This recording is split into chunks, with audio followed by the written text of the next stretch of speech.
In this episode, I ride some fast-flowing tracks, some steep tracks, some exposed tracks, and swim in an icy mountain stream.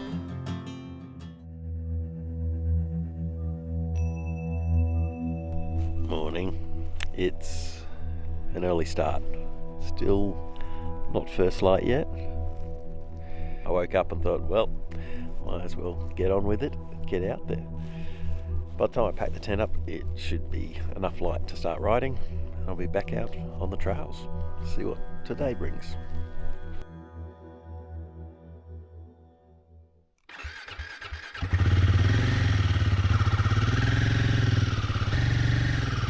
I headed out onto the track.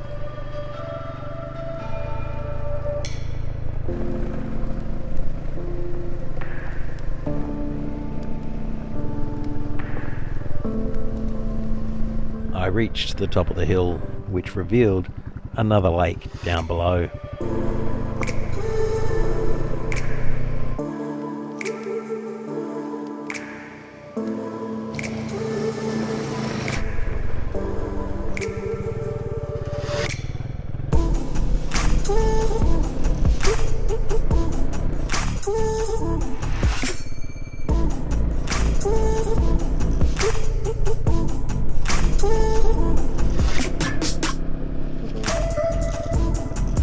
The dirt road turned into more of a dirt track. It had enough width for one car or two motorbikes.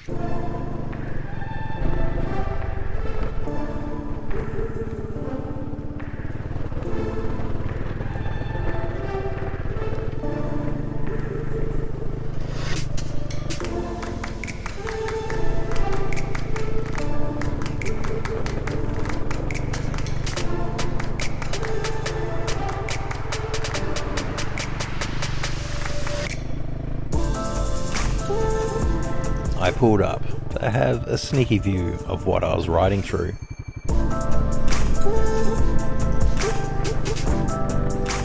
I was wondering why the green moss on the tree trunks starts a metre or two up. I wondered if an animal was eating the moss, and that's as high as it could reach.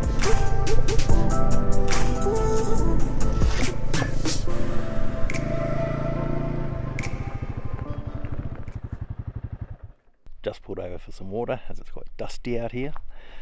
How was that? That section there, up and down, was the best trail. Well, the most fun trail I've ridden so far. Hopefully there's some more like that. There's a few rock gardens in there, but it's not too technical, so it's just a lot of fun. It's a bit further, I'm going to guess 45 minutes an hour till Truckee, maybe less. We'll find out. But this is now a maintained road. There was a sign back there where the others obviously weren't. Alright, let's get back on it.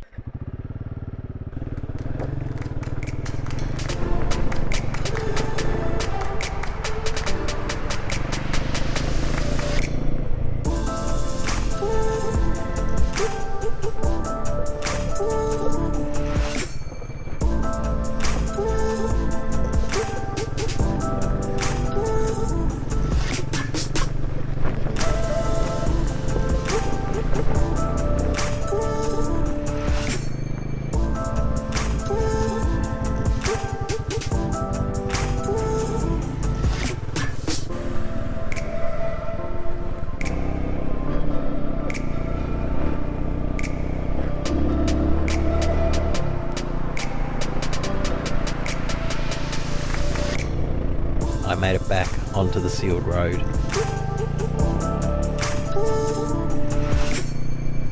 I made my way down to a large lake at the bottom of the valley.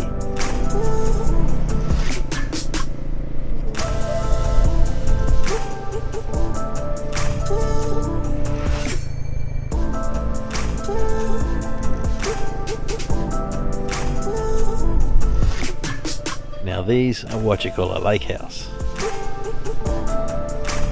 Some of them are stunning. I made it to the town of Truckee.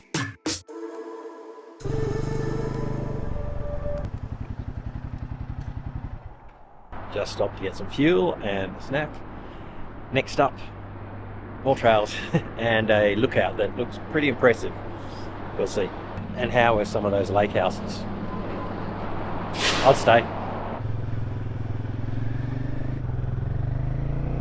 I rode through Truckee, which is a pretty cool name for a town. It definitely had that mountain town vibe. Then, a short distance up the road, I turned off onto another trail.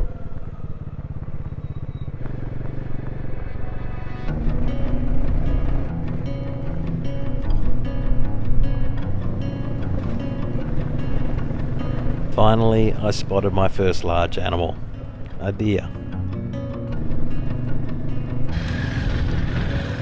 This track was a lot more fast-flowing, long straights through the forest, as opposed to this morning, where it wound its way through the forest.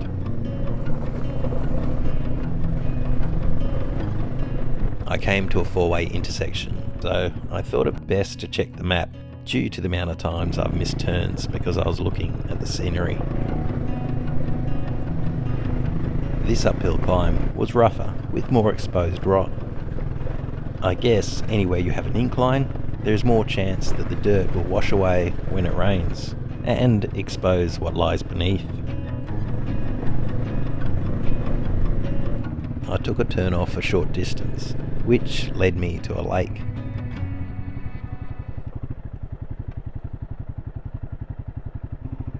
There was an old style house, built in 1860.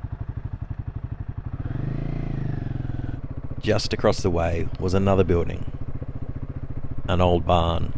It looked like it could be just as old, but obviously a new roof had been put on.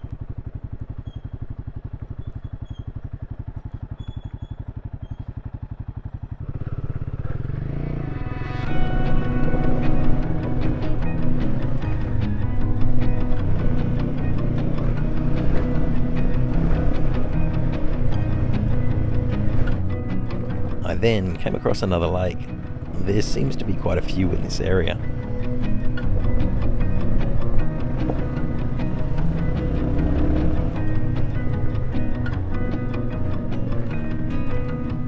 There was a farmer and his two dogs. They had feed on the back of the truck, so there might be cattle around here somewhere.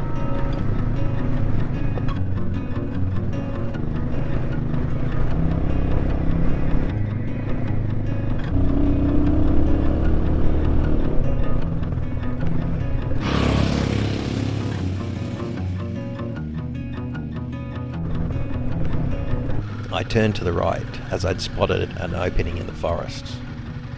There's great views everywhere.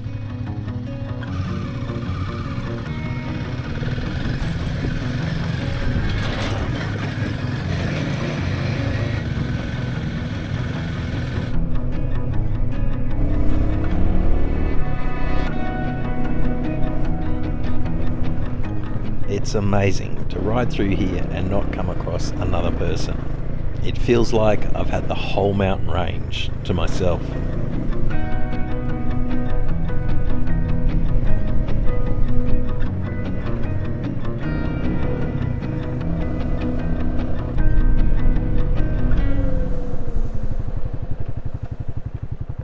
Just pulled over to check the map as there's two routes. One continues on the tarmac and there's this one. It does say if it's wet, it's impassable. I don't think it has been raining. It's definitely not raining now. So I'll go try it out. Should be fun. And that last section was a lot of fun too. Some really good trails through here. Again, let's see what this is like.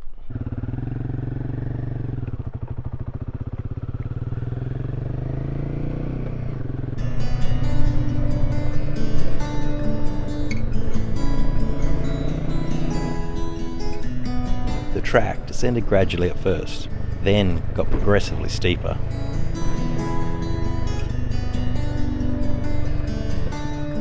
I started to understand why it had been marked as impassable in the wet.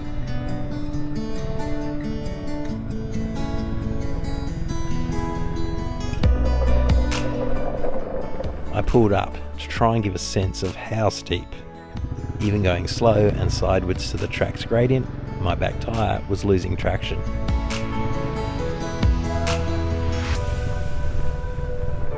With this type of dirt turning slippery in the wet, and probably sticking to your tyres, turning them into slicks, you'd probably slide right off the track and over the edge on one of these turns.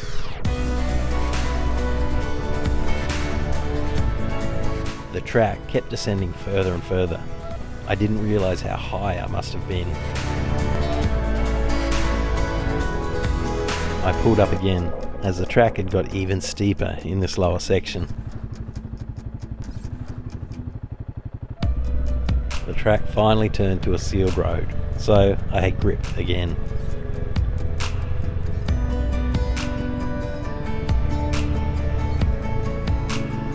I had reached a river. That means I should have made it to the bottom of the valley.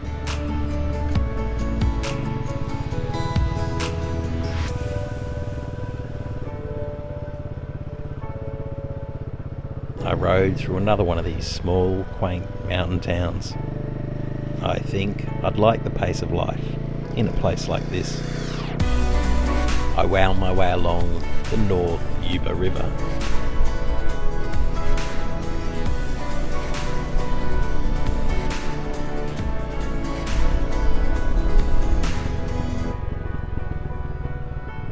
I turned off to a very dusty trail.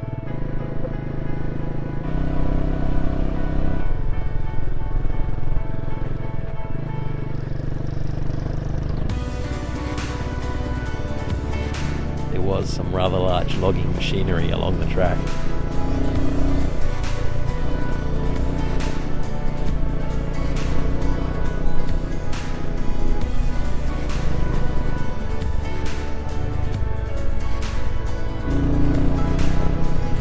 It looked like I was catching a logging truck with the amount of dust in the air.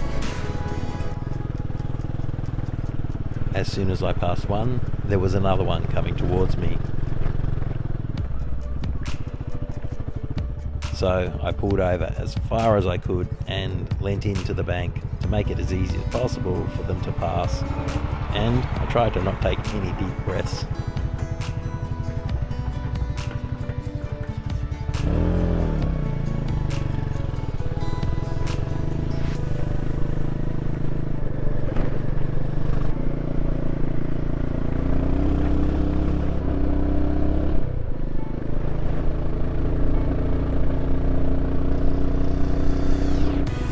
The logging was in full swing here. The drop-off on the side of the tracks were quite steep. You'd be like the silver ball in a pinball machine if you went over the edge, bouncing off one tree to the next.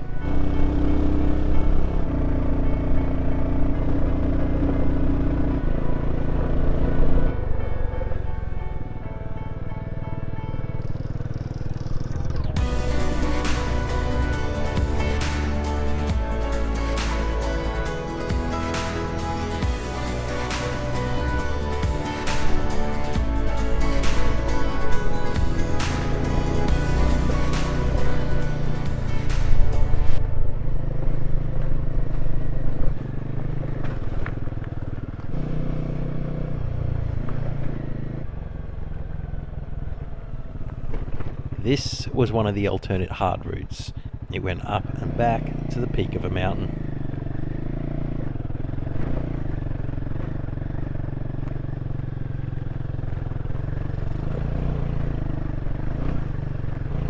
It looked rather steep and technical, so I thought I'd see how far I could get up.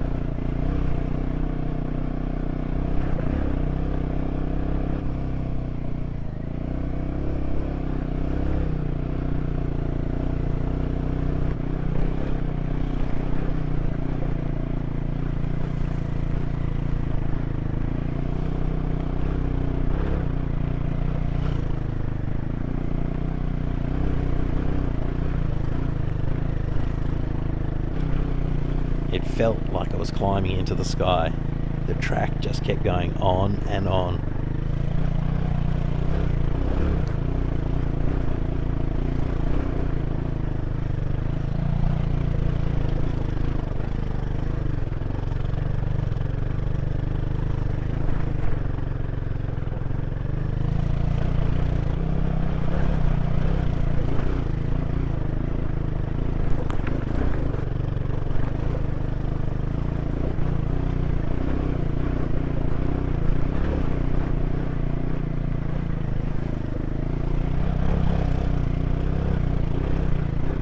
I finally got to a plateau, but it seemed it was not quite the top. So I thought I may as well attempt the last section to see what it was like. From experience, the last section of hill climbs are normally the most difficult. The first part wasn't as steep, but it was a lot rockier.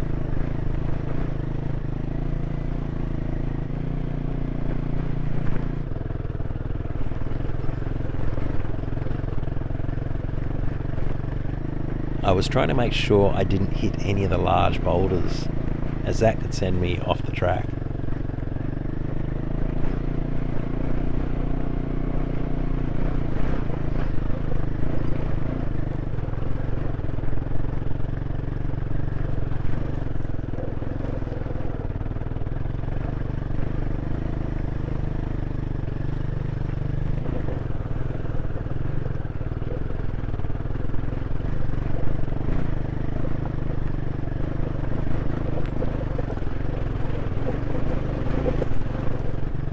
The exposure to the right was, well, let's say, rather exposed.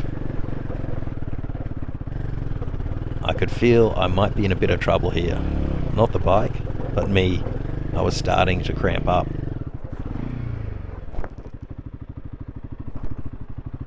I was only about 50 metres from the last turn, but decided to turn back down.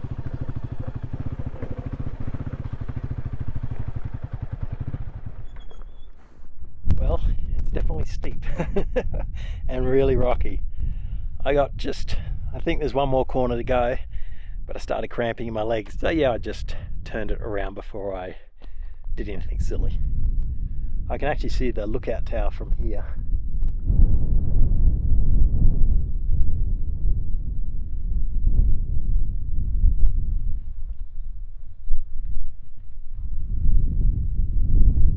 It is spectacular. It's amazing.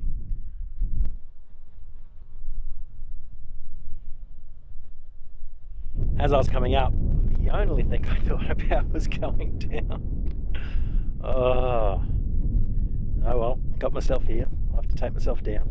So I got back on the bike and began the descent. It is extremely hard to concentrate on the trail when you're going past views like that.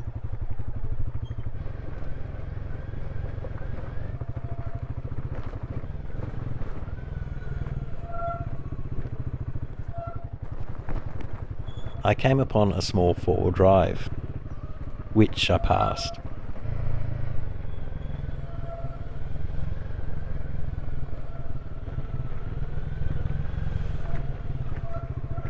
I pulled up once back onto the main route.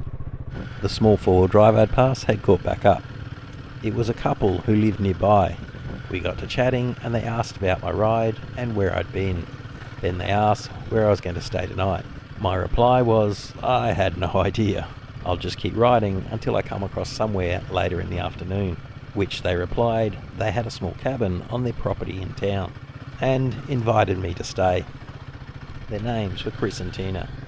Chris had been riding motorbikes all his life and knew these mountains pretty well. Views in the background. Chris stopped to tell me that there was a beautiful lake only a short distance down this road, and it would be worth taking a detour to see it in the morning when the sun was in the right position.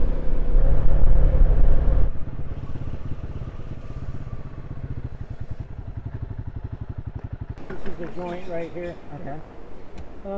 If you want to park your bike, I'll give you a ride to the store in the truck. That way you don't have to mess with your packs and Oh, stuff. thank you so much. Yeah, just pull in there anyway. Are those rhino? Yes. Yeah.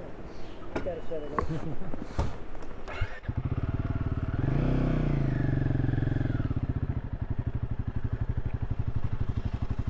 Chris was kind enough to give me a lift to the store.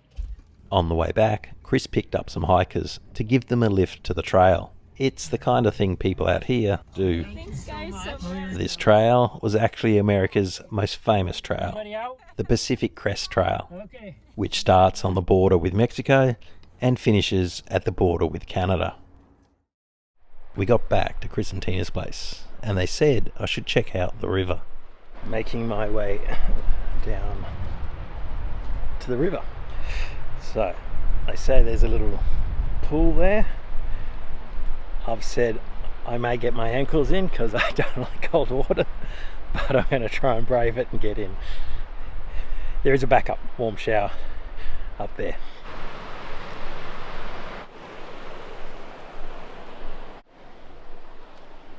Let's make bets how far I get in. I haven't tried it yet. Let's see.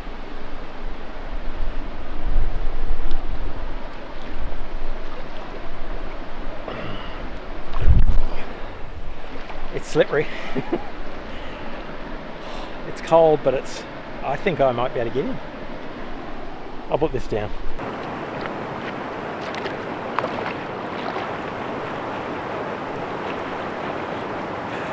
I'm definitely not a fan of cold water, but I have to admit that was epic. Just washed off all that dirt, all that aches and pains. It's really cold, but wow. What a picture perfect little stream. So good. The water was crystal clear. I don't think there would be a better way to finish a long day riding on dirt tracks through the mountains. Missy the dog was very keen on what Chris was preparing. This will be the first meat I've had. Is it? Ever? Well, you can't really class pepperoni pizza as meat, so. You can't. There was one year where you could hear these huge boulders crashing into each other because the water was, we've seen it where it's well up here on this floodplain on this side. Yeah. And maybe 3 feet higher than it is now. That big rock that you saw by the swimming hole, has been completely covered several times. And we got snow that's just super high up here. It's like, This is 4,200 feet, so it's at this latitude.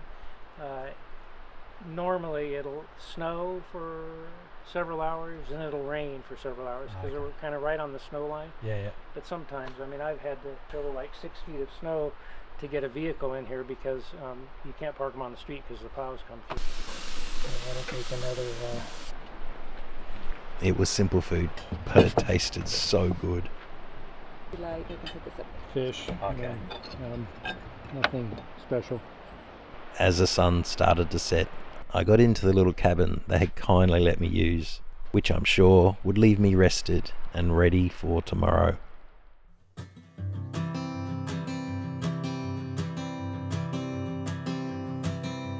Oh my love. In the next episode, I find an incredible lake. I get to a fire lookout tower. A random rock causes me some issues. I ride along a river, through more stunning forests, and find some surprisingly good roadhouse food. No, my love, don't worry about the cold.